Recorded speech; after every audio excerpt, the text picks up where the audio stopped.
of September 2013 year. My name is Vadim Zaporozhtsov. I teach yoga. This is our seminar from the chakra cycle. Today we are going to consider Manipura chakra, working with anger. We will conduct this seminar together with Mikhail Kolesnik. This means that all archived information is available on the websites of Open Yoga.ru, Yoga Center.ru, Happy Yoga.people.ru. And this is our third chakra, which we are considering in the cycle of these seminars. The topic is quite interesting and complex. And I remind you that in previous seminars, we have considered with you the Muladhara chakra, or the possibility of working with such a feeling as fear. Then we looked at working with the Svadhisthana chakra, or therefore, the principle of water. And, accordingly, the dominant emotion is lust, or lust sometimes, in such a way. I don't even know how to say it. A little vulgar in the sense of the word, right? And finally, the next emotion goes, which is responsible, so for the time.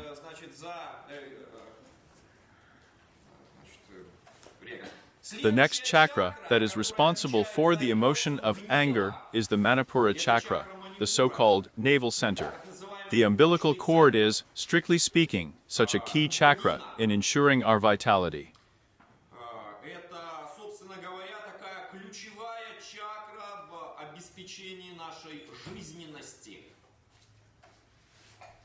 In ensuring our protection, in ensuring some kind of our dominance, but at this level, rather a manifested level.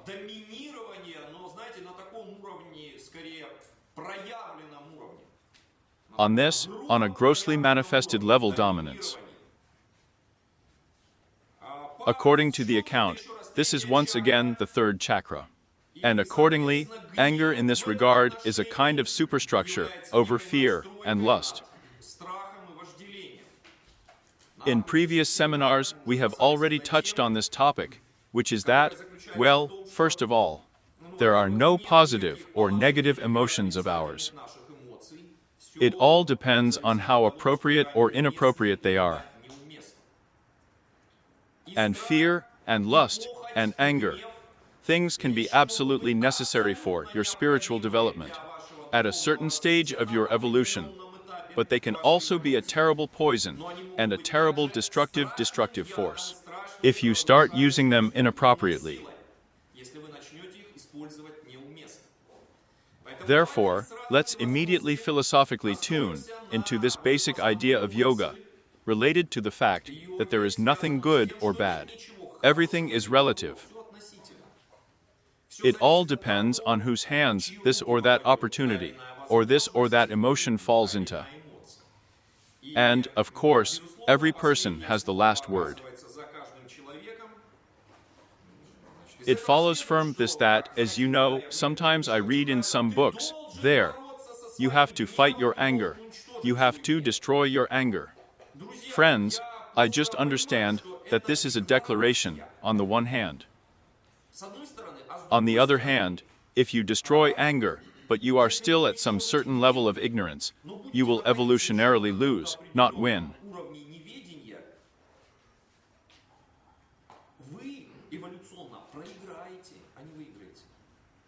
Another conversation is that if you rise to the level of your self-knowledge and knowledge of the universe to some level, and you will already skillfully use, therefore, a variety of tools, then yes, indeed, anger should be brought under control. And, strictly speaking, there are a lot of things that can be solved by passing anger. What kind of Louis? On the 14th, in my opinion, there was a saying that guns are the last argument of kings. And Clausewitz is such a theorist of any war. There is another position, which consists in the fact that war. This is a logical continuation of the policy, but in other ways. In the same way, here in fact, as if at a certain stage of evolutionary development, such qualities as fear, lust and anger are absolutely necessary.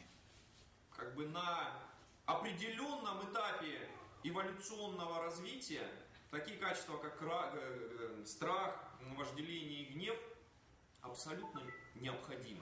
And God forbid, they will not be manifested, then you will not break the following centers. You will not break the following principles. Вы не разовьете следующие принципы. And only starting from some point, yes, you can already give up lower emotions in working on yourself by using higher emotions. Более низких эмоций в работе над собой за счет использования более высоких эмоций. That is, sometimes it is possible to use brute physical force to destroy the enemy. And sometimes you can build a configuration of forces in the universe, and so to speak.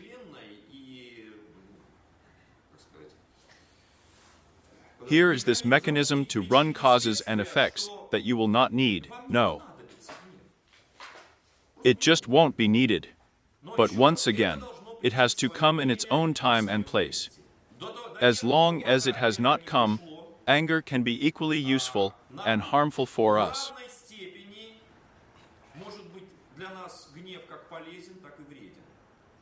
And so, until we have risen to a higher level, we must very clearly understand and distinguish between where in which cases anger is legitimate and where it is senseless and, conversely, destructive. Here, this is how it would be a purely practical application of our seminar today for our daily life. Let me remind you, here is the concept of an open yoga university. I keep talking about it. An open yoga university is a place where, on the one hand, people can lead a modern lifestyle, and on the other hand, they fully know the ancient heritage that has come down to us since Vedic times. That is, for me, for example, I am more than sure that the knowledge of yoga will be preserved only in one case: if you learn to apply it in your everyday ordinary life. If not, it will disappear. You know, it's like ancient languages. Which one of you knows ancient Greek or Latin there? Yes, very few people. And every year, the number of such people actually seems to be decreasing and not increasing. Why? Well, who needs it? No one is talking.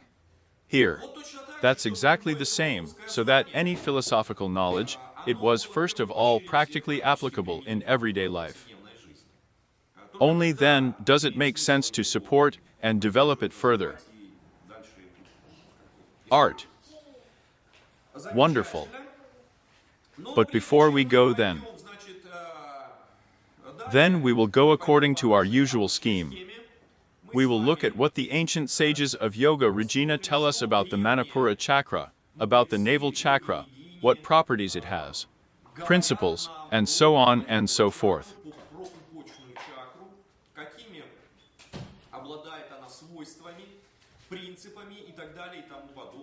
So we are going to look at numerous passages in different treatises in which there is a mention of the sponge chakra.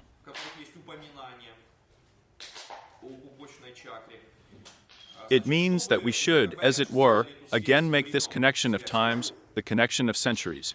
I want to say right away that this topic is ambiguous. It is very difficult to understand.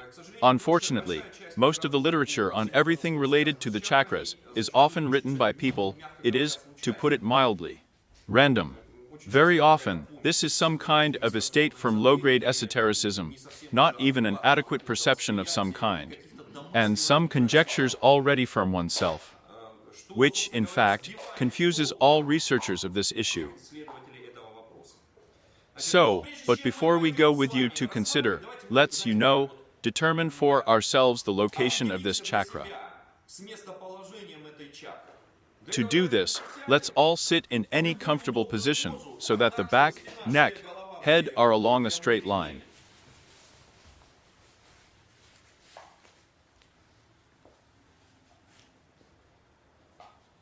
Along a straight line, and mentally let's look at our spinal column.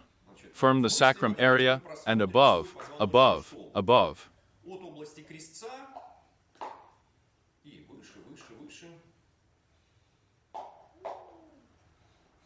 Through the lumbar, thoracic, cervical. Finally, the inside of your head to the top of your head. внутреннюю часть своей головы до макушки головы. It is believed that in this area, somewhere, there is or passes the central channel of our body, the so-called Sushumnaya. This is the most basic axis. Ось In other words, all yogic work is conducted around this central channel and with it. That is, for all other exercises, types of yoga, teachings and currents, these are ways to get to the central channel. We should be aware that we, as a rule, do not feel the central channel and do not even know what we have. даже не знаем, что у нас есть. Why? Because we are still in our ignorance, as if we have not come close to such a degree of self-knowledge as to rediscover it. Самопознание, чтобы переоткрыть его. But on the other hand, the ancient sages of Ujijin tell us that this is where it is located, and thereby facilitate our evolutionary path. That is, we know where the treasure is buried, and we dig only in one place, and not in all at once. Wonderful. And, again, according to the yoga theory, all the chakras or centers are strung on central channels. And here is the Manipura chakra. It is strung on the central channel in the area opposite your navel. Канал в районе напротив вашего пупка. We take a hand and lean it against the area of our navel. Now we take the other hand and place it from the back opposite our navel. Напротив нашего пупка. And here we are stroking a little, exploring this area. As from the back, so from the side, so here's the belly. И, значит, вот живота.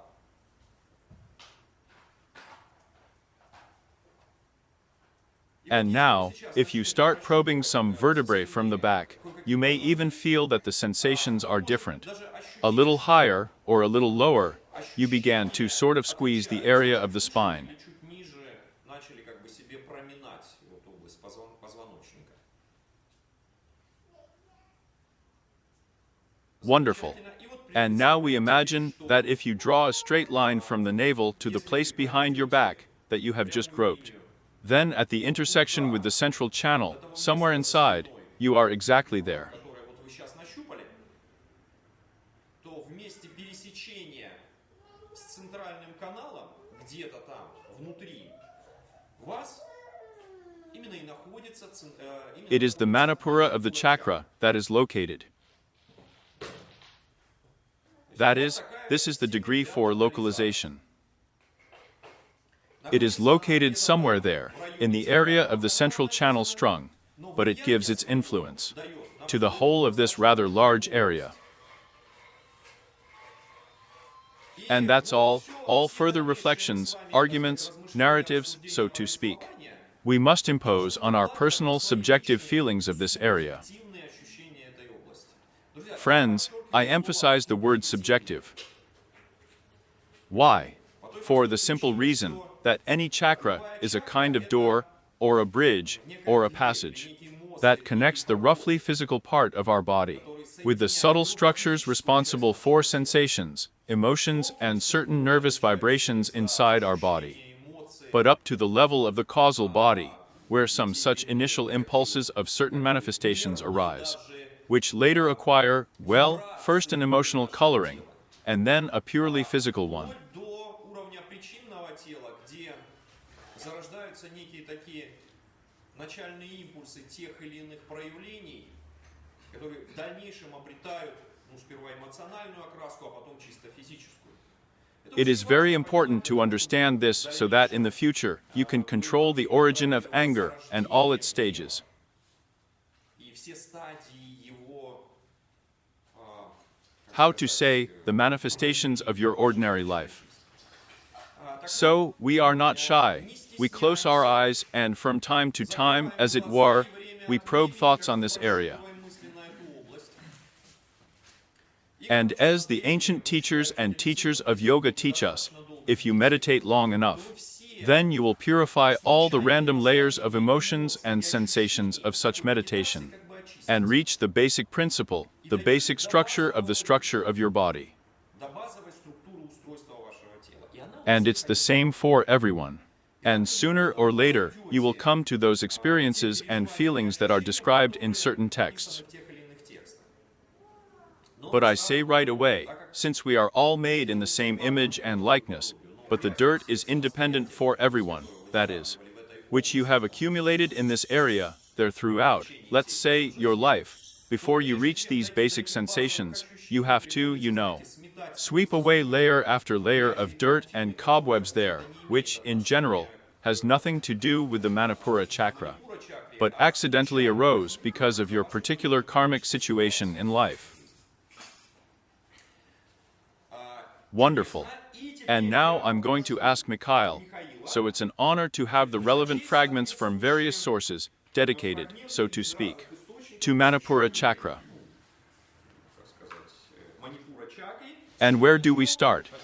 And we will start with the chakra, not Rua. As in previous seminars, this is such a very interesting text. Please. I meditate over him, seeing the heat sitting on a ram, 4 hands glowing like the rising sun. Rudra in his ancient form and 3-eyed constantly dwells here. He is the light of cinnabar, but from the ashes with which he is smeared, he looks white. His hands distribute gifts and avert fear. He is the destroyer of creation. Here lives Shakti Lakini, the benefactress of all four-armed, with a learning body. Dark, dressed in a yellow robe, decorated with all kinds of patterns. She is excited by drinking nectar. Meditation on this art achieves the power to create and destroy. Vanya Saraswati and her wealth of knowledge always dwell in this lotus. Yeah, great. Well, let's go with you, or right away. And immediately, let's read from several sources for comparison, and then we will discuss each of the sources again in turn. Next, what is our source? Shiva Samhita, because Shiva Samhita, yes, the following fragment, the following fragment of the text, which describes the Manipura chakra, is taken from another very authoritative and serious source, which is called Shiva Samhita. Shiva Samhita mentions this chakra twice, 2 pieces. There is a fire of digestion burning in the stomach, located in the region of the sun, and having 12 feces. Knowing that this is the fire of Walshvanara, it is born from a part of my own energy, and energy, the source of which is the body of various creatures we eat. This fire supports life, gives strength and nourishment, makes the body full of energy, and destroys diseases and gives health.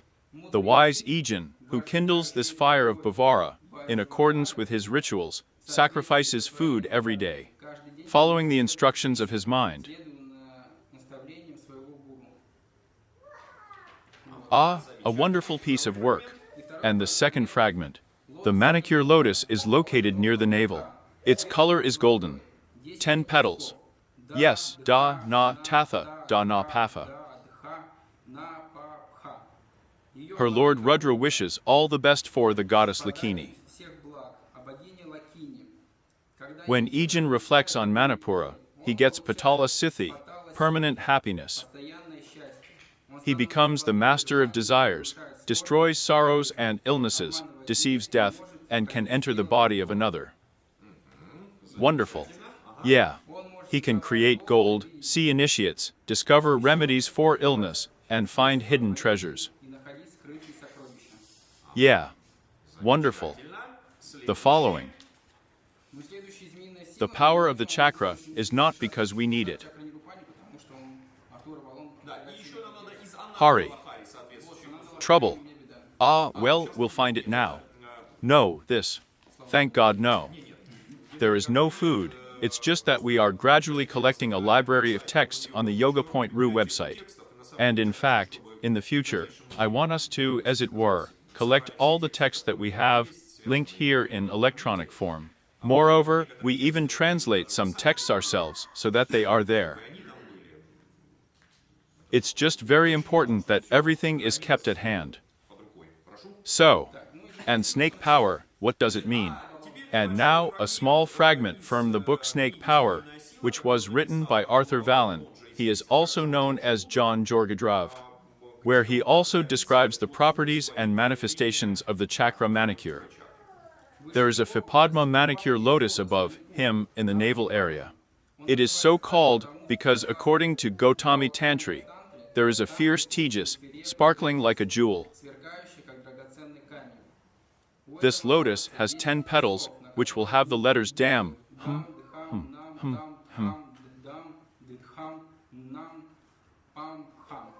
This is the triangular area of the statue's Teja, and there are 3 swastikas in the triangle. The red fire exchange ram sits on the ram of the fire carriers of the fire god. There is also an old red Rudra, stained with white ash, and the Lakini mine, which, as the mistress of this digestive center, is considered to love animal food, whose chest is red with blood flowing from the snake gate. The lucky and other special mines in the centers described here are the mines of the One itself, the Dhatu mine, intended each for its own bodily center.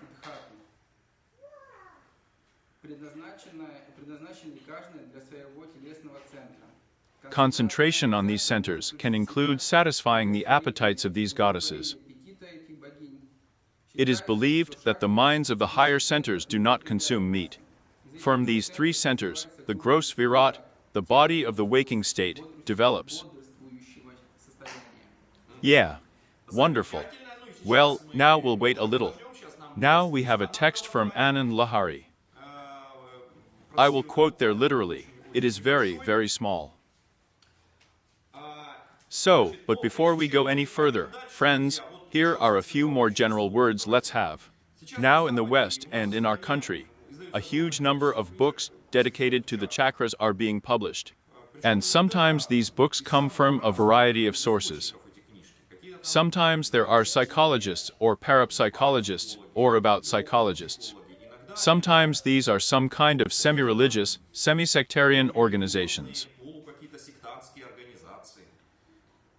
Sometimes some kind of mixture of everything, yes, esotericism, religion, healing and something else, right? And everyone uses the word chakra. But if you start to wonder, actually, what are they?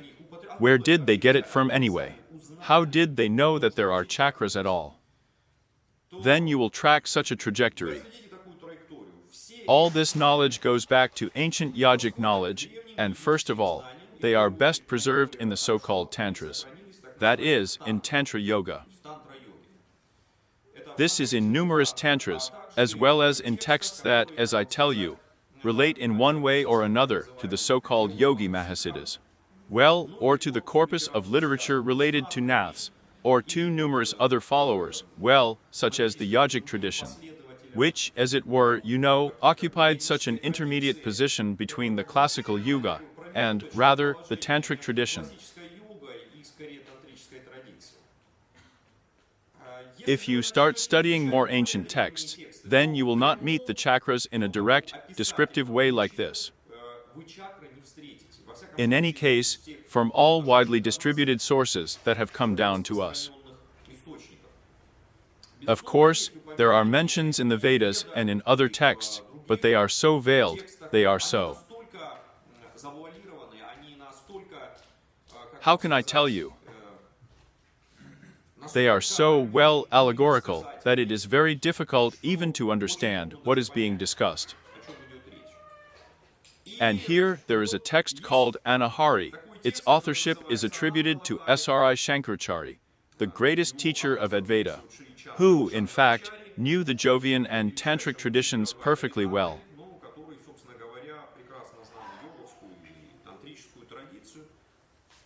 And there is a description of the chakras in a more, philosophical and poetic form. But in such texts as Shiva Samhita, Hiranda Samhita, Hatha Yoga Pradipika, texts related to Nath, with traditions there and so on and so on. We are studying a more detailed description, with some images and with some explanations. And so many modern, so to speak, interpreters of this knowledge, they grab hold of these numerous details. But, once again, these details are a kind of subjective push for you to rediscover this area within yourself. But when you start to rediscover, you may have a completely different feeling. Quite different, as at the initial stage. And you will understand that many of these images are allegorical. But in particular, we have read here that Rudra is sitting in this chakra, so Rudra with burning eyes, and who is smeared with ashes. Well, of course, you don't have to take it literally, that someone is sitting in a cup in your stomach. Do you understand? It is necessary to understand this on another level, that there is a certain principle of manifestation of the universe. And the forces of the universe, which is expressed exactly in this kind of figurative human form, that characterizes certain qualities. We are generally showing. Therefore, first of all, friends, in order for you to understand the topic of the chakras, you need personal practice. Without personal practice, without exercise and reflection, you can very easily get lost or fall under the influence of these people. This very dubious public. Now there is a huge number of people who talk about chakras and, strictly speaking, do not even understand what it is. Here. And there is, right, printed. And now let's look at another more poetic description of the Manipura chakra, which came to us through Andahari. Please. Here we took the previous ones, which fully describe. Piercing the earth of Muladhari, the water in Manipura, the fire Svadhisthani, the air, the heart, the ether above the heart, and the mind between the eyes. And so, passing all the way of Kula, you, O Devi, enjoy the union with your Lord. Wave in secret Sahasrara. Yes, and this is a piece, then, of aphorisms and Hari, describing in essence the essence of what is called Kundalini Yoga, where Delhi means the awakened Kundalini energy, which after its awakening, must pass through and pierce all the lotuses. And, in particular, one of the lotuses that it will permeate, this is accordingly. Also an interesting point about the rays. There are 56 rays of earth, 52 rays of water, 62 rays of fire, 54 rays of air, 72 rays of ether, and 64 minds, but your lotus feet shine above all these forests of Azrael. So, well, if someone has a calculator, add up all the numbers of these rays, what figure will you get? Interesting. No, friends, you must. You see, you have to understand that these are all texts, they are written allegorically. There's just not a single figure is given, not a single image is given. And in order to understand what was meant, sometimes you have to, think about the rebus, add it up, subtract it there, and so on and so forth. It's kind of like a foolproof defense. Protection from the fact that someone will get this or that text, well, to a completely ignorant person, like are all these lies. So these yoga experts, right. And so that later, they don't shout with foam at the mouth that they know all the secrets there. So sometimes here is this allegory, it is kind of in the first approximation of protection on the next one. Well, here is actually the very description of this chakra. Oh, I praise the fire that is in your Svadhisthana, but for some reason it is. Yes. That's it, friends. I talked about it at the previous seminar on Svadhisthana, Charlie. For some mysterious unknown reason, in the texts of Shankarakari, the name of Svadhisthana is given as Manipura, and the name of Manipura as Svadhisth. Moreover, as if from a purely linguistic analysis, it follows that, after all, Shankaracharya is most likely right. But for some reason in later texts, they are called in a different order. And since it has already historically developed, it is called. And it's hard to explain to everyone for a long time, then it means that this has gone, as they say, into circulation. Here. Well, in particular, why is the name Svadhisthana more appropriate for Manipur? Because it comes from the corresponding Sanskrit roots of sva, as it were, Сва, как бы, which are here. ну, Well, in смысл general, можно the meaning перевести can be translated in this в way: таком ключе. self-sustaining. Самоподдерживающийся. То That есть is, тот, который one that does not need нуждается в support, опоре, but а is a support in сам itself. себе опора.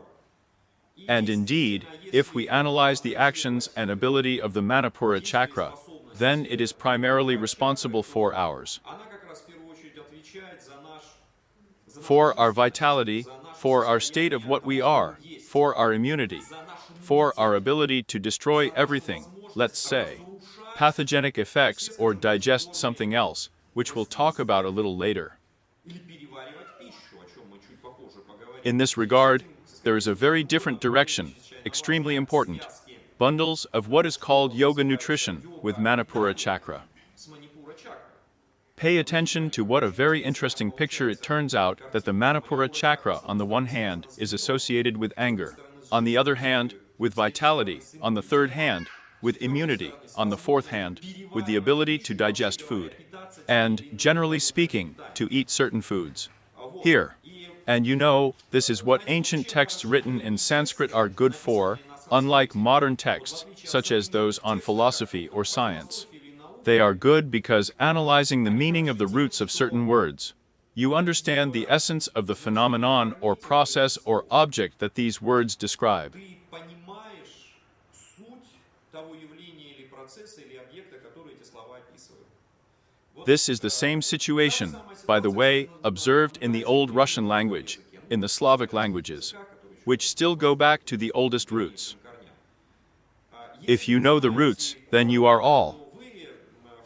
Well, how would you begin to understand the meaning? But, unfortunately, now in general, this unambiguous connection is being lost, which complicates both the transfer of knowledge and the understanding of ancient texts.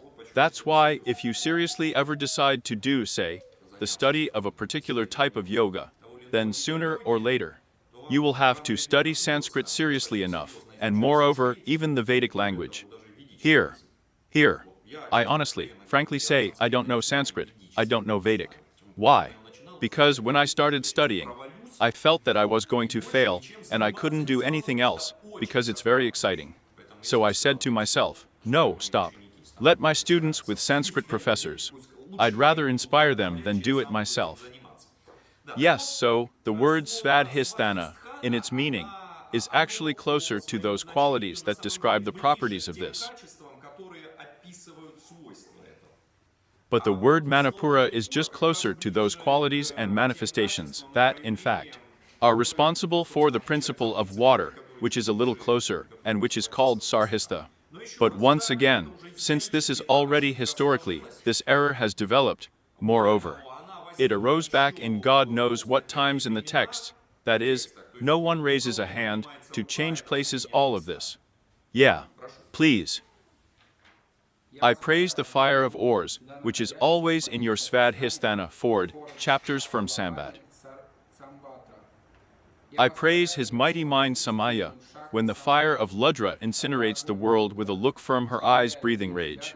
Then she soothes him with her eyes moistened with kindness.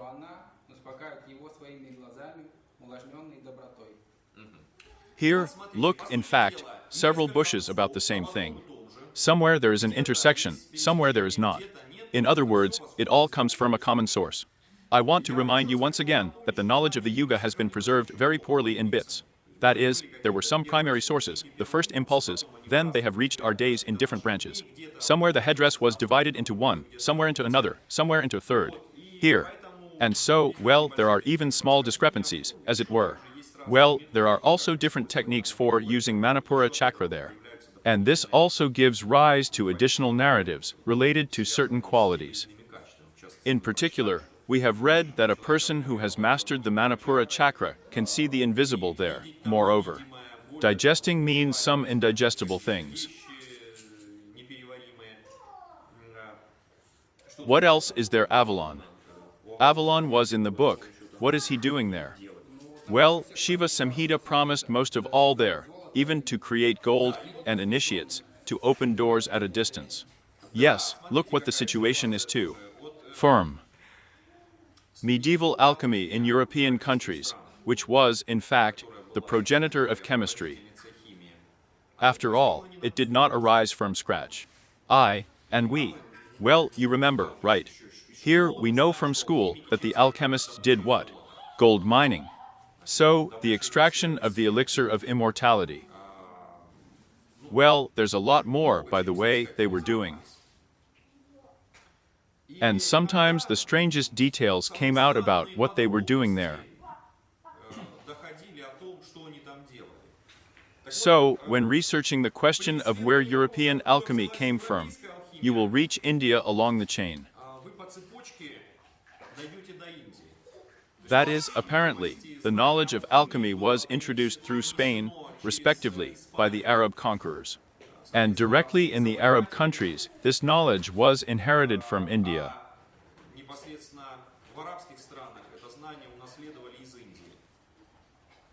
The tradition of European alchemy actually dates back to India. And there this, as it were, science was more integrated into some kind of spiritual self-development. Moreover, it is even believed that all these properties, like the philosopher's stone and so on, are there. It's an allegorical. An allegorical explanation is that, in fact, the alchemist himself must turn and have the ability to convert, which means that noble metals are not noble.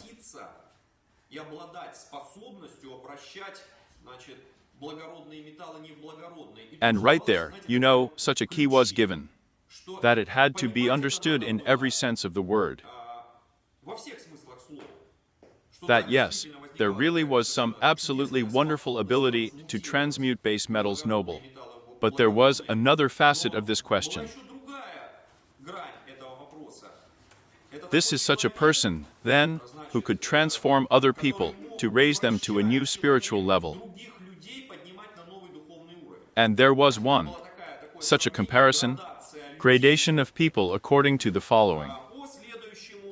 According to the following sign, just as there are 7 luminaries in the sky, there are 7 metals, and there are 7 levels. As it were, 7 degrees of human self-awareness.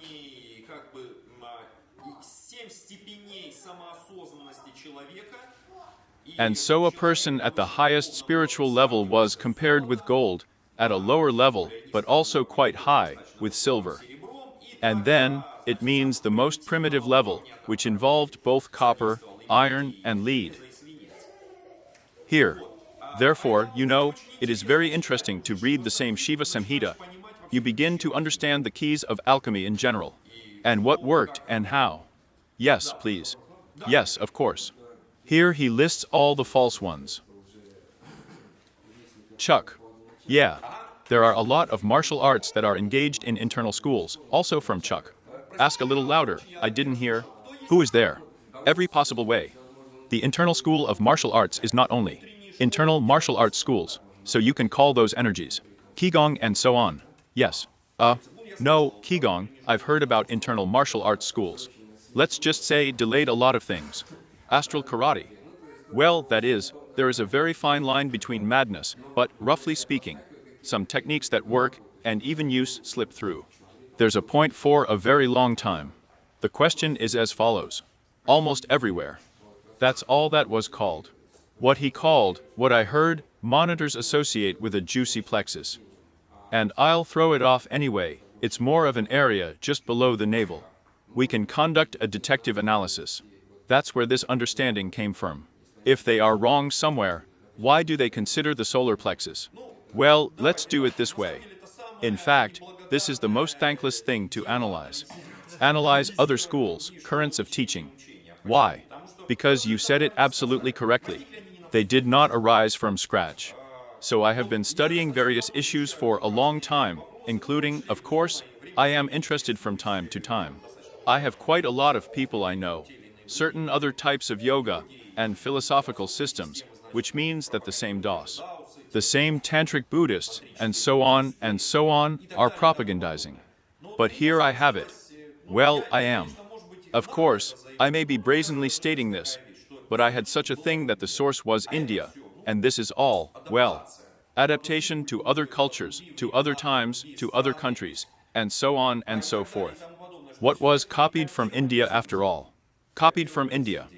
Therefore, for example, I recommend that everyone first of all deal with the Indian tradition, well, that is, with what has come down to us. And then, perhaps, it will be easier, first of all, to understand even other people's traditions, and secondly, to understand where they really have those grains of really effective practices. And what is actually, well, to put it mildly, has nothing to do with the truth. Here. But once again, this is a very difficult, long question. Let's start with the fact that we will study what has reached us, and then we will return to these questions. By the way, the DOS also have this topic of internal alchemy, extremely highly developed. So let's get started. Me. I like Anandala Hari's text the most because it is in a more poetic form. And this tradition, the tradition of Srividi, it is closest to our yoga of falling in love. And this is considered the highest yoga, you know, the royal way, you can say. So, let me read it again. O Mother, I praise the fire of Rudra, who is in your Svadhisthana. So, fire, it is clear who Rudra is. Rudra is one of the very ancient names associated with the name of Shiva, the destroyer.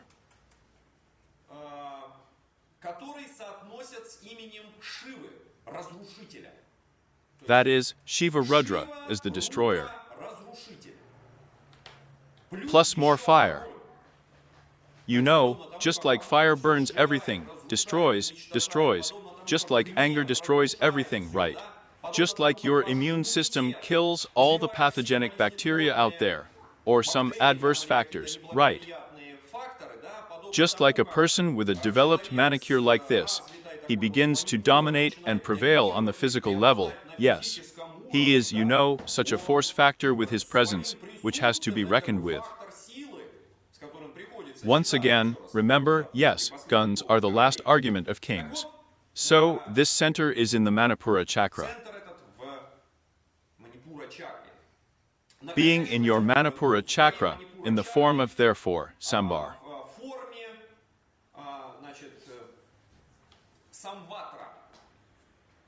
This is a separate topic. Let's do it a little later. By the way, there's something wrong here. Well, here's something you have here with a mistake. Yes, I praise his mighty step and myself. In other words, Rudra, the destroyer Shiva, is sitting in the center of your navel. The factor of this kind of destruction. He's a fire. And next to him sits his Shakti, his energy. In other words, Rudra is like a factor of consciousness, its meaning, it's like a male principle. And next to him is the female principle. His mind, or as it says here, I myself in one of the possible translations, it's like his, you know, as a friend. The other half, I don't know, wife if you like. When the fire of Rudra incinerates the world with the gaze of her eyes, smoking with rage, she calms him with eyes moistened with kindness. In other words, there are two factors here, you know, of such a kind of pure vitality. That is, on the one hand, you remember when a child is in the womb, and he is connected by an umbilical cord. His umbilical cord.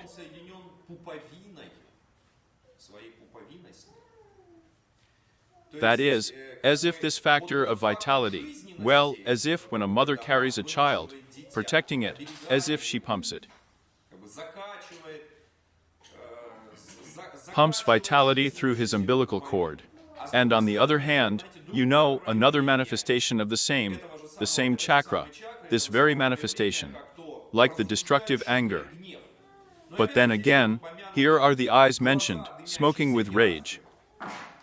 It is also known that the Manipura chakra, or the principle of fire, is responsible in our body for the principle of vision. And that's if there are many practices for working with Manipura chakra related to working with the eyes. These are numerous exercises when you look at a point or rotate your eyes. These are numerous, you know, these are all related exercises with a fixed gaze. Well, again, you remember that when a person is furious. Imagine a man in a rage. He looks like that, you know, bullish, non-running, furious gaze, right? That is, the most characteristic manifestation of a person in a rage, ready to incinerate, kill the offender there. Here. Therefore, you know, even in these texts, it is encrypted that there is nothing good or bad. There is a locality inappropriate. Just like a mother, she will tear anyone's fascist cross in the name of her child. You see, in a rage, don't even think about it. Similarly, here is everything that supports our life and vitality. It is extremely necessary for us. And moreover, the attenuation of this vitality leads to the fact that your immune system weakens, your digestion weakens. You start having problems with digesting food. Well, a lot of everything. Moreover, if you don't have a very strong umbilical fire like this, then the food you eat has an extremely negative effect on your perception of the world. Roughly speaking, it takes too much of that vital fire, vital prana, to digest it. And accordingly, there is little left for the work of your mind, intellect. That's why, by the way, in the early stages of yoga classes, a certain diet is so strictly prescribed. That is, if you are just starting to practice yoga, you should be especially careful about your diet. At the same time, if you have succeeded in yoga, then at a certain stage. And we read about this in very respected yoga treatises, it does not matter at all what you eat. That's what you want, then you will eat. Moreover, it is believed that you can even, as you say, digest poisons. Poisons, friends. That is, the effect of this navel center on digestion is so strong. And in particular, there is also, you know, a kind of continuation of this topic, relating to such a section of yoga, as Hatha Yoga. There are Hatha Yoga poses that somehow affect the navel center. Let me demonstrate some of them. Would you be so kind as to bring a rug over here? And now Mikhail is going to show us. He can do mine once. Come here so everyone can see. So, here's our expert Mikhail Kolesnik. I'll show you now. So, look here. There are poses that indirectly affect the navel center, and one way or another. Anyway, well, this is the most. No, let's start with something else. Lie down on your stomach. And there is an absolutely wonderful bow pose. Bend the legs at the knees, grab the hand with the palms, the ankles of the legs. And if you lie down a little in this position without straining yourself, then sooner or later, quite naturally, the body will prompt you to bend up. It's just nicer that way. By the way, you can really, let's do everything right away so that the theory is immediately fixed in practice. So look, let's do it then, let's do it in a good way. I, as in a Hatha Yoga class, will once again give you a little explanation. Because probably many of you have not practiced yoga from Ha Yoga or have been engaged in some other places. Not always a qualified teacher's assistant. So let's start from the beginning. We lie down on our stomach, straighten our arms and legs, and lie like that for a while. We listen to our body, we trust our body. We remember that Hatha Yoga inside us is programmed by its genetic structure of our body. Your task is to rediscover or recognize the pose inside. You just need to approximately take this or that exercise, as the awakened sensations themselves will tell you how to bend yourself. That is, the inner teacher will open. Yoga cannot be taught, friends, yoga can be learned. An external teacher will only help you rediscover. So, the pose begins, so the bow, or it is also called Dhanurasana, with the fact that we bend our legs at the knees. And, if it turns out, we grab the legs with the palms of our hands. And it just lies there like that. We're in no hurry, God forbid. You are not clowns, not acrobats in the circus. You work for yourself, not for the public. That's it. You have already taken such a pose, and, willy-nilly, I emphasize once again, she does not force herself to do any violence at all. You should be experiencing the joy of doing it now. It's just nice to be lying like this. And now, indirectly, you begin to press the abdominal area on the floor. Lies for now. Here. And so stay there for a minute, half a minute and a half, depending on your physical condition. So let's take this pause until you want to bend up yourself. Here you have to catch this moment when you want to bend up,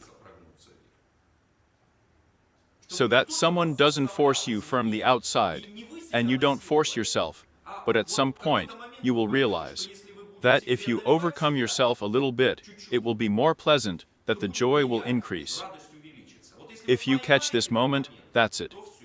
You know, for motorists on these same, with manual transmissions for beginners, it is very difficult to move the car from its place, the car stalls.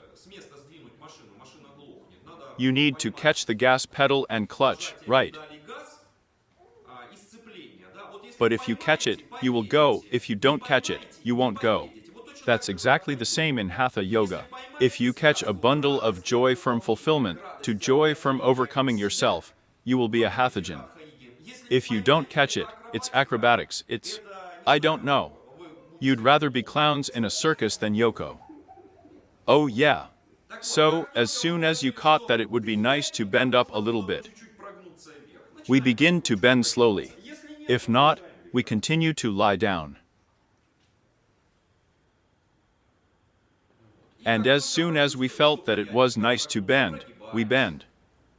That is, the body itself should tell you, yes, yes, yes, strain me again, strain me again.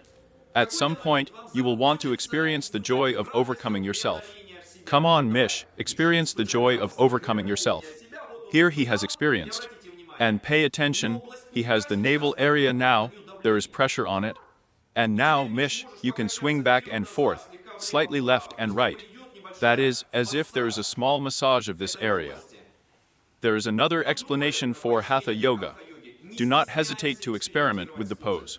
You can't think of anything else anyway. Because now some nonsense comes to me, like that the asana needs to be rebuilt. Don't rebuild it. It is programmed in you, you have to rediscover it by the method of harmony. Experiment a little bit, trust your feelings, the joy of feeling the joy of overcoming yourself. And your nature of the structure of your body will lead you to this pose by itself. Why? Yes, because all Manipura chakras are in one place. Do you understand? Here. So. Wonderful. And so, sooner or later you will want to bend, Mish, demonstrate. And stay still in this position. And thus, you have quite a serious pressure on the intestinal area, on the area of the cup. And indirectly your consciousness is directed to this area. And indirectly it stimulates your awareness of the Manipura chakra, and the manifestation of all its qualities. But again, any discomfort, we immediately go out, rest then, and only then resume.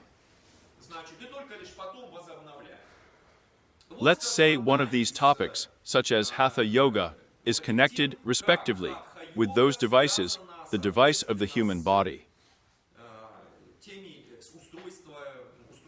I want to emphasize, friends, if you study at an open yoga university, we require from you not a stupid copy, but a deep understanding of why it is necessary to do this or that pose, and why and how it works. That is, you don't have to trust. You have to trust. You have to check literally everything. Wonderful, then. And, accordingly, it is indirectly deduced from this that this pose has a beneficial effect on digestion, on increasing immunity. But the most interesting thing is the following on vision. You see, it is output indirectly. Not because someone wrote in some book, do this pose, and you will be happy, it means that this, that. No. The impact comes as a side effect. Like, well, just like, where you push, there you get the result, Unfortunately, this bundle from one or another exercise to its effect is now lost. And here are numerous false yogs. Pseudo-yogs begin to engage in myth-making. They begin to invent something there. Their absurd nagra is not quite adequate. Here? Now next, the following. Yes, and why else is it the same? That's why, even indirectly, the impact on the navel center leads to the work of vision. There are a lot of other factors that have, well, quite such a common explanation. Well, up to the point that some blood pressure is redistributed there. Sometimes it has quite a beneficial effect on. In addition, digestion improves, and in this sense, vision, as it is considered in yoga, is extremely energetically expensive. A sufficient amount of prana is released, which immediately goes to increase vision. But there is another pose, which the texts say that if a person masters it, he will gain superpowers up to the digestion of poisons.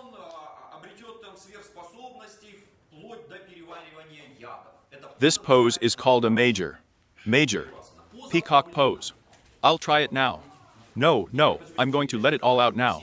So, come on, friends, I'm going to teach you all how to make my race. Even if you don't know how to do it, only carefully. We do not force the slightest discomfort. More precisely, you will show me a lot. So, the most difficult, yes, the most. What is Mayurasana?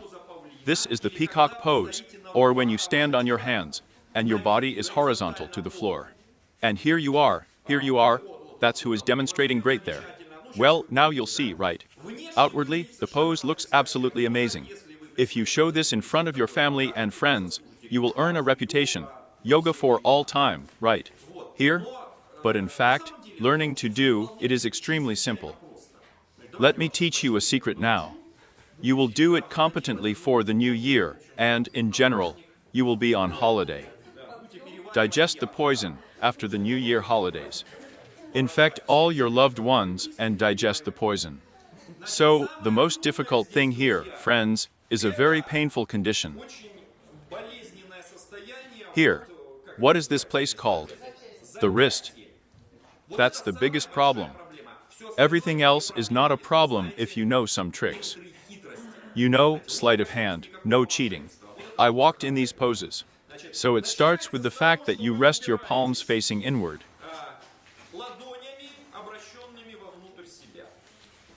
And now you're already feeling uncomfortable, right?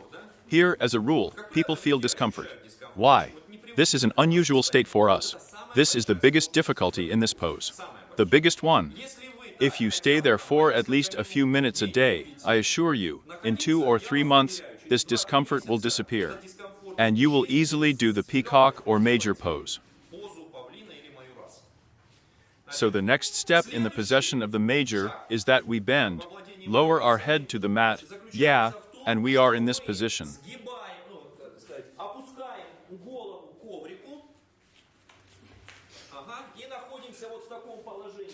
The head rests on the mat, the arms are bent at the elbows, the palms are turned back with the fingers.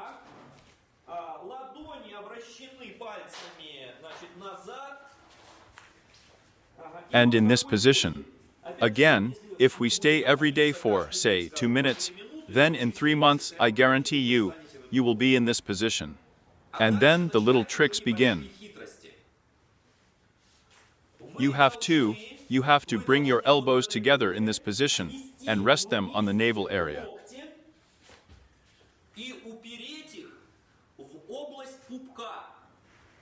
Here it is in your navel area, and you have to rest them in this way then. Accordingly, it sometimes makes sense to spread the palms of your hands a little to the side, so that you automatically have. So, that's where the elbows rested on the navel area. Here, and you will feel a certain pressure at the same time. It means pressure. No, don't show it yet. Don't show it yet, yes. Now I'll teach everyone, then you'll show me. So here it is, wonderful. After you've done that, the next part is you straighten your legs back and stay like that for a while.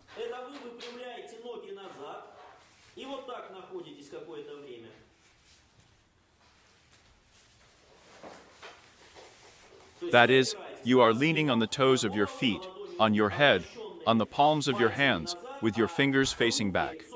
And your arms are bent at the elbows are gathered together, and rest against the navel of the navel. And then it's even easier. You raise your head, and shift slightly forward. And so you became.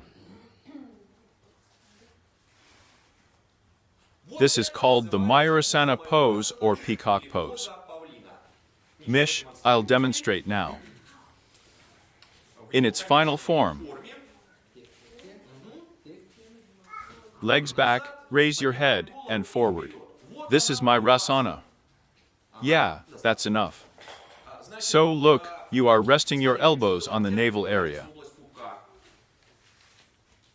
You indirectly affect this umbilical region, which is correspondingly connected with the umbilical center. And here again is a bundle with the same ancient treatises that say, a person who practices my difference, it is said, like a peacock, can eat poison and digest it. Generally speaking, in the Indian such, as I tell you, not mythology or cultural environment, it is considered that the peacock is very strange. This one, a bird. Remember that Baron Munchausen, right? What kind of peacock is that? We eat mavlin. Remember, right? The Adventures of Baron Munchausen, there was such a cartoon. Here. So, it is believed that the peacock Malin can eat some poisons, all sorts of things. Well, India is full of all sorts of plants. There are some poisonous berries there and so on and so forth. It's great to digest them, and therefore, enjoy life. Here, it is believed that similarly, if a person practices Mayurasana, he can also digest even something inedible. And the explanation, as you understand, is quite logical. That is, by affecting this area, we affect the immune system, we affect the digestive fire. Well, it's logical to assume that everything is going so well that even poisons, you can somehow do the same. Although once again, friends, even here I am for the new year at all of you, right? Cooking, right? It's better not to abuse poisons, right? It is better to spend these forces on spiritual development, and not on a headache. Here, which will have to be eliminated with the help of my race. Here, let's continue further. So,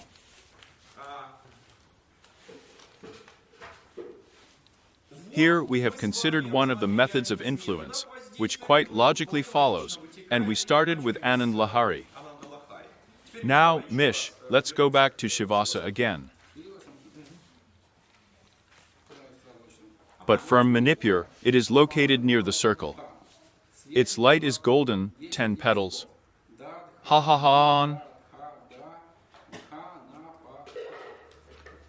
Her lord is wise, the giver of all good things, and the goddess is Lakini. When one reflects on Manipura, he receives the portal Siddhi permanent happiness, remains the lord of desire, destroys sorrows and illness, deceives death, and can enter the body of another. Here, and a little bit more, he can create gold, see initiates, discover remedies for diseases, and find hidden treasures. Here is a whole list. So, as recommended in the meditations. Yes, so there are different ways to influence the umbilical center. Now Mikhail has demonstrated with the help of Hatha Yoga exercises. These are not all poses, of course, there are also other poses. But it is possible to influence the same center, not with the help of Hatha Yoga, but through meditation and some other auxiliary ways. Through other types. In particular, through vision. Well, through meditation. When you reflect on this or that way and associate it with your navel goal. And here in particular, it is prescribed to see the Manipura chakra in the form of a lotus. Probably all of you have seen a lotus flower, very beautiful, with petals. And imagine as if this lotus was strung on a central channel and had 10 petals. That's Michael already then. Accordingly, I drew it. I drew it.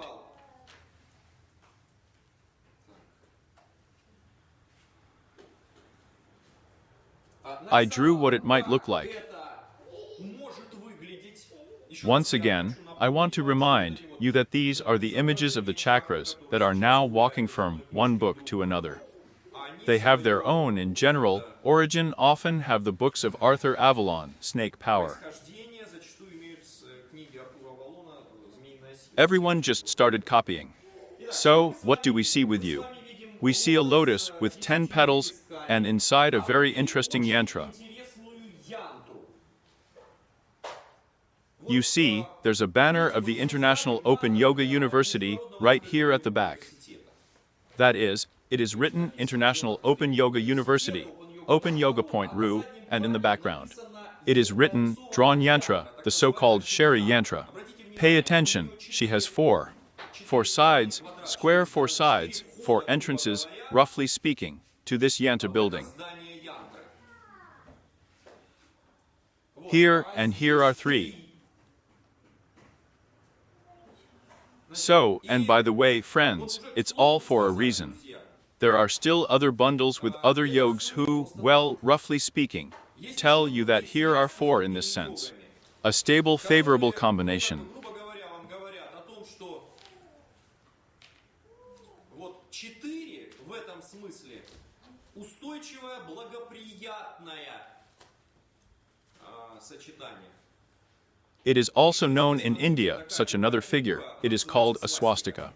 Q. Do you remember? Yes, in fascist Germany, Hitler kept thinking and thinking about what kind of emblem to take for himself.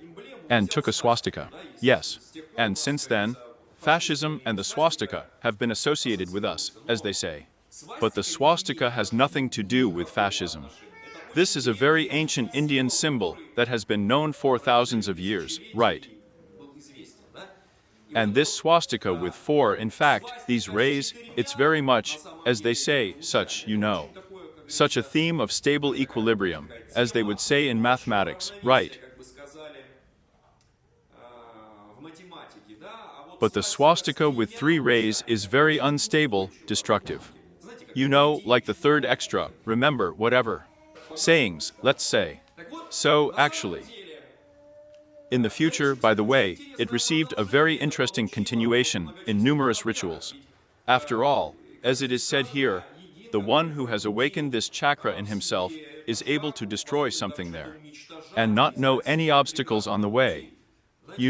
Quite specific fire rituals are known, where, therefore, the appropriate forms of the place where the fire is kindled are used. Here. Why? Because you contemplate from the outside, you begin to transfer the same image inside and awaken it, awaken internal forces. Through an external ritual, through an external form of this, let's say, a nucleus with 3.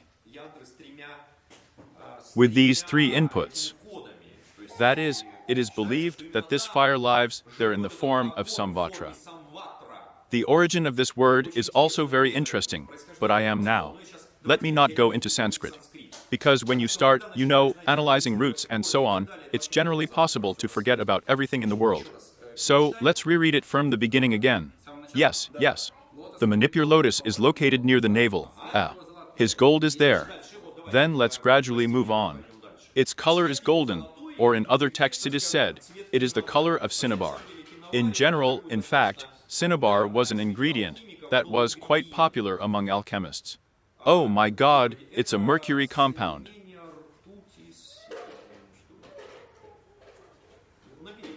On Baki Navar. Then it flew out. In my opinion, mercury is gray. It means that such a characteristic color is very bright. It is used in these very. So here it should be. To the general of the way. Yes, so you should meditate on the one hand, a fairly abstract geometric figure. A 10-petaled lotus, inside there is still such a 3-way yandra. An abstraction, actually. Moreover, one of the petals is written on each of the petals. Read one of the letters of the Sanskrit alphabet.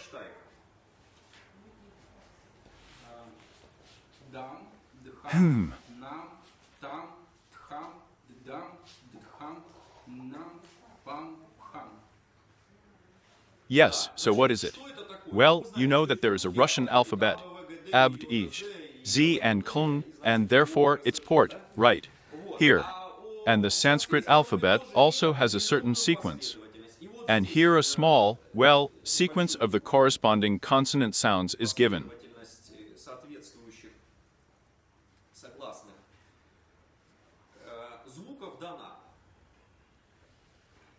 That is, it is believed that when one or another pedal begins to vibrate, the sound of one or another letter manifests itself. Moreover, in the center, it is believed that the bija mantra, or seed mantra, as it were, which produces the principle of fire or the principle of vision, is known as Ram.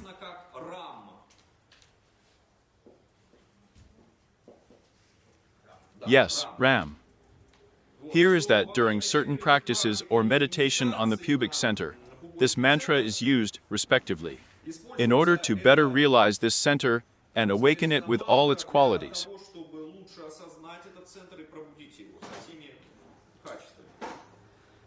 In addition, it is believed that Shiva is present here in the form of Rudra with his wife.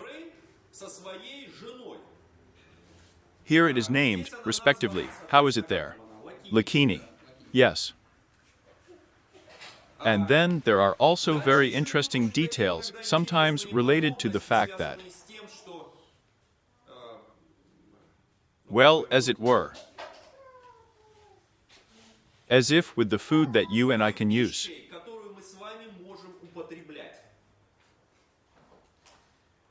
In order for you to understand what I'm talking about now, let's make a little excursion into biology, and, as modern scientists confirm to us, at first life on Earth was such that we, in general, were one of the first primitive creatures. These are blue-green algae, which, in fact, things were powered by light, right?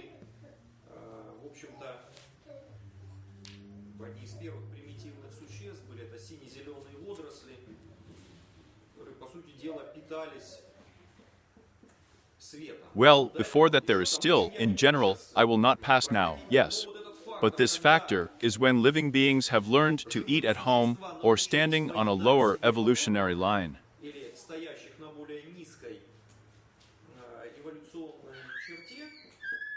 It was quite a know-how in the evolutionary race. That is, and roughly speaking, in order to have sufficient ability to digest food, such as, you know, which was part of another organism.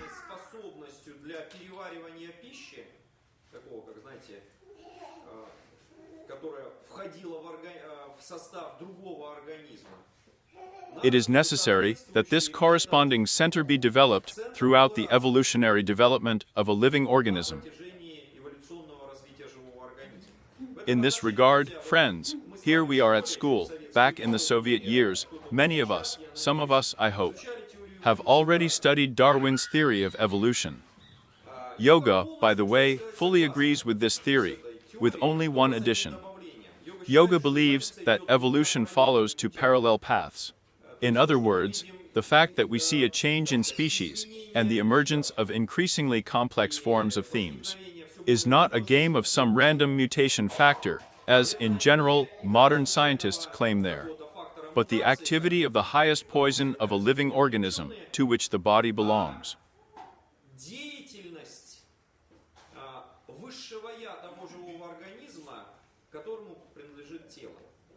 Roughly speaking, the evolutionary race goes as follows.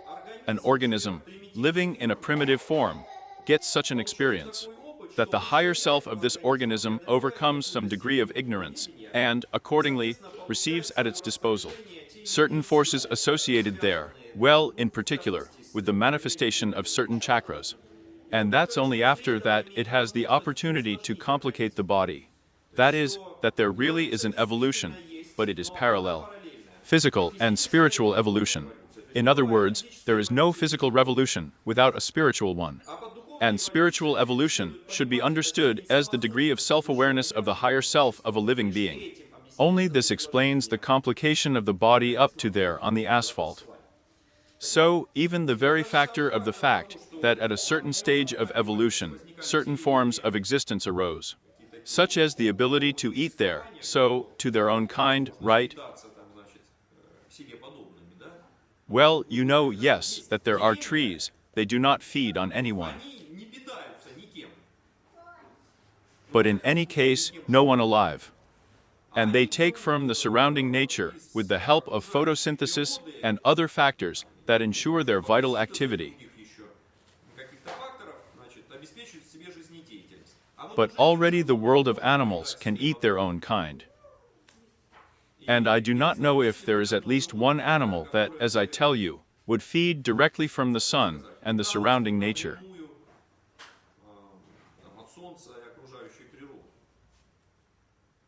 There is a borderline state, as biologists say, between animals and plants. These are mushrooms.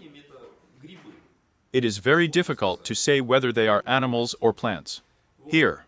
But it turns out that on the one hand, when we have learned to eat others, it releases some of the energy for us. But on the other hand, it is very difficult to release it. For this, a pubic center would have to be developed. That is, in fact, sometime in the future, we can try to reconstruct parallel branches of evolution on the basis of the knowledge that has come down to us, well, in particular because of these tantric sources. That is, well, if you go to the Paleontological Museum, there are fine paleontological museums in Moscow near the Warm Camp. Who was not be sure to go. There, the entire evolution from the most primitive to man is represented in the form of artifacts, exhibits, and so on, so on.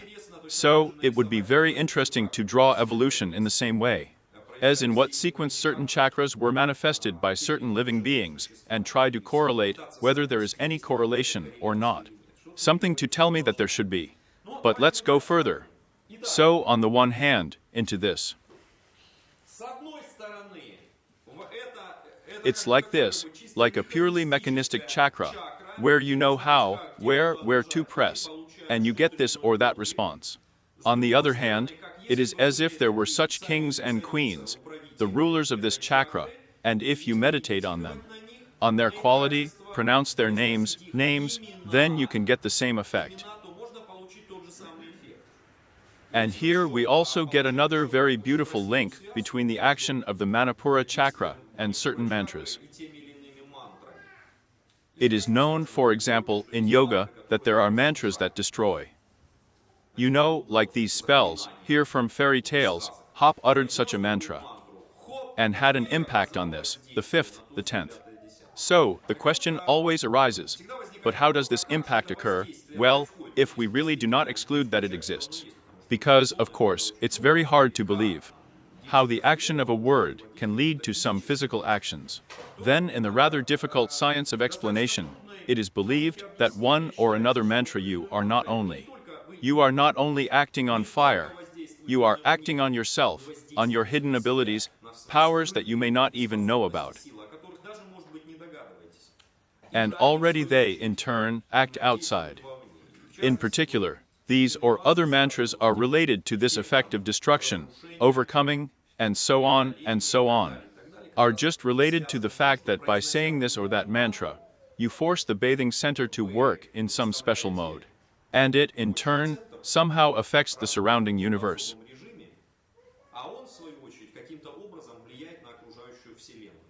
And according to the law of like in like, it turns out that by acting within yourself, you affect everything.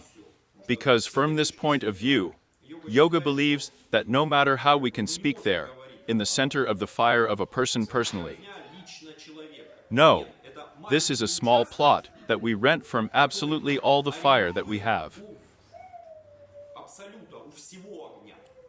Yes, and it means you can do it there.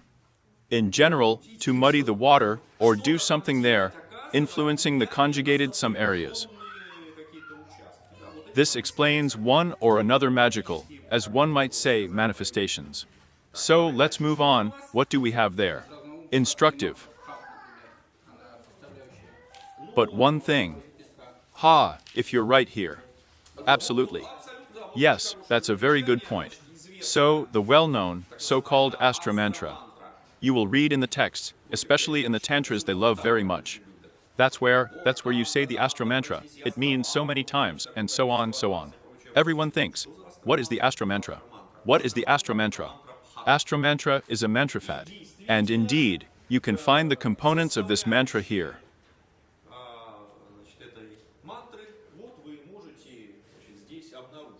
And there is also a T.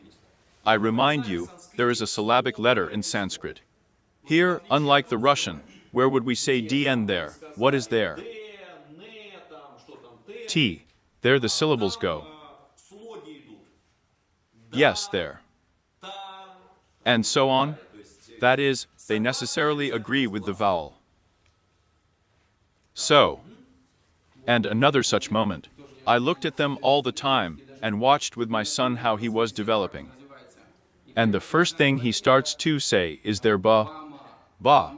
Ba is the lowest chakra, it is higher. Then he says dad, dad. Mom speaks sweet first, then higher than dad.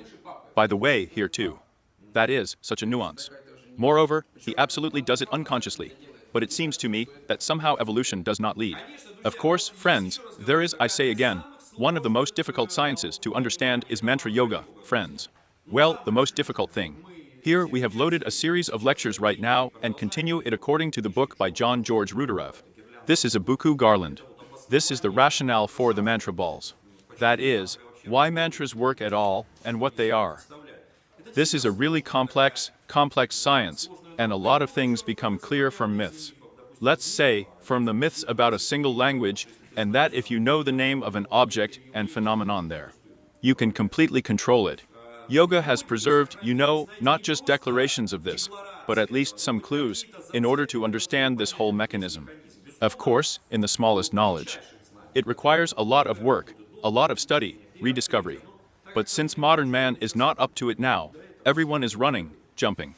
Now, I think it's going to be a while before we get back to this. Next. Well, what else can I mention here?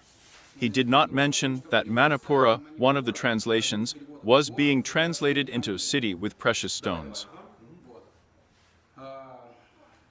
Vadim spoke about the gods. This is what Rudra and Latini are sitting there. Them. Rudra appears in the form of such a god, an old god already bearded, camphor-colored, so bluish. And at the same time it seems white, because it is all smeared with ash. He has an angry look, red eyes, and just here he personifies this energy of destruction. And next to him, there are two options, yes, who is sitting. Lakini is what she says about the Nirupana chakra. This is his wife, who is in one hand, she has 4 hands. In one hand, she holds an arrow, which represents that she has already risen above the level of emotions, sexuality. Kama's arrow. We know that at one time, an all meditating on Kalas, sat like that and memory, seeing such a beautiful young ascetic, fell in love with him.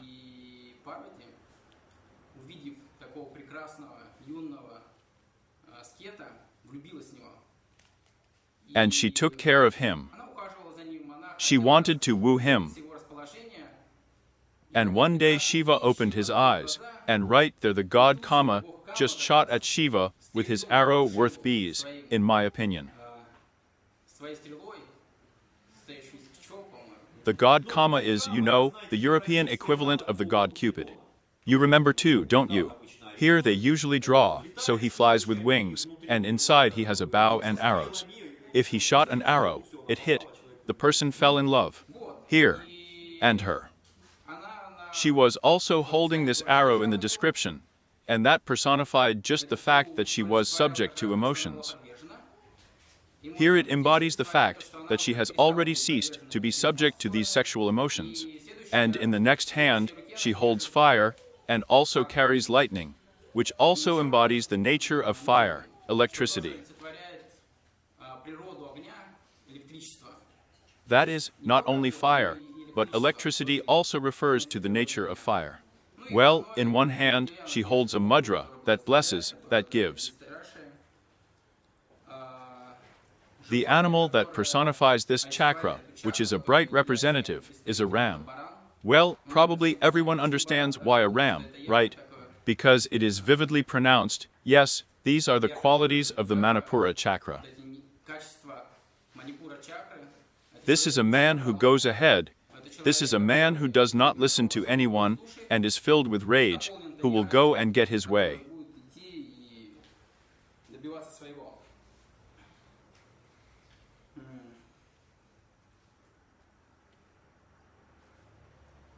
So let me give you a little explanation now. Let's take a little break for a rest, then we'll continue.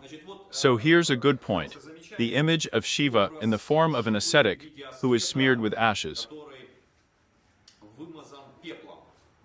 Here too, we need to give some explanations, because now more and more people are going to India in search of knowledge.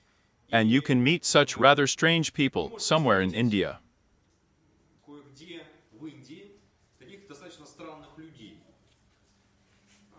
They are usually mistaken for homeless people at first sight. Here, but it's a little different. Although, it is difficult for a non-specialist to understand, distinguish. Here, these are people, they are smeared with white ash. What kind of peak is this? That is, there are such ascetic practices when a person, wanting to understand, as it were, everything coming from this world, and stop, as they say, becoming attached, then he meditates, so, at the cremation sites. I remind you that in India, according to tradition, they try not to bury people, but to burn them. Burn the Ganges on the shore, if possible. Here, and scatter the ashes. So, it is believed that nothing, clears the mind, as Mark Twain said, like the prospect of being hanged in the morning. That's exactly the same situation here.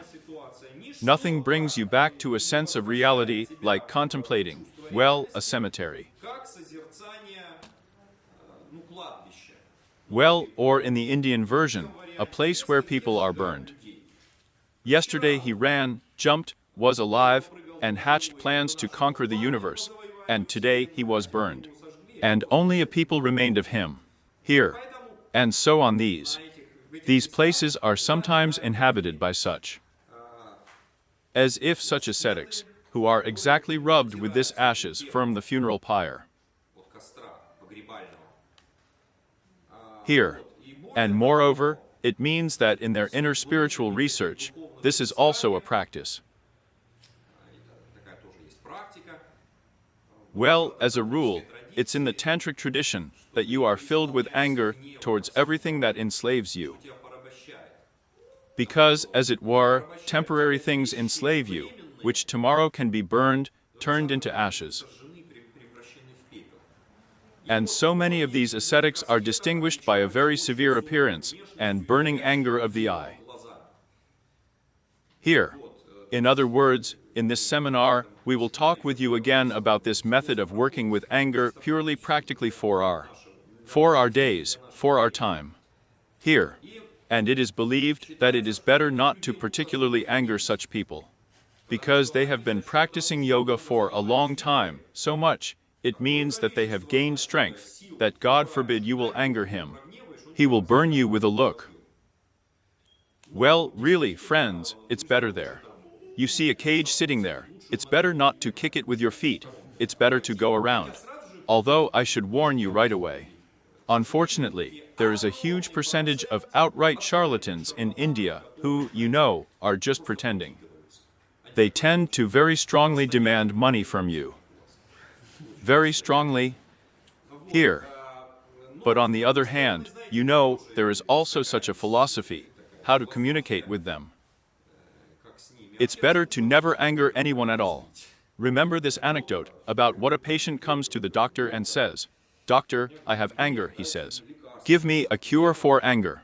The doctor says, "So you have anger that the patient responds to him, it's better that the bastard doesn't annoy me." All right, let's take a break. But I'm a little bit. Yes. And why Rudra? Yes. Because they will go a little further. And we have already talked about the lower chakras. Here on the first chakra, I remind you that there was Brahma. Brahma appears to represent the creative force. This is the force that creates the universe, which creates the laws according to which the universe will be created, which creates, gives the first impulse. Marriage is the creator. This is the first chakra. Yes, we know what Kundalini energy is there with us, what it creates, what we live. And where is our visual aid? Where is our it? Is there a manual somewhere? The hairs? 4 kids. We have such a pretty toy for kids, in the form of a central channel, strung on it. And they took it away. All right. Need a big one. Big one. Yes. Here. The next one coming is Vishnu. In other words, Brahma created the universe. We already have it. Vishnu supports the universe so that it does not collapse. The principle of water. Yes, we understand that just such fluidity arises, sexuality arises, procreation, that is, the maintenance of the system. And just here on the third chakra, there is Rudra the destroyer, that is, the aspect that destroys. And so they make up just the trinity of gods who do not go to the lower charna. Because Shvara goes further, and he will already be balanced. So yes, wonderful. Break. A short break.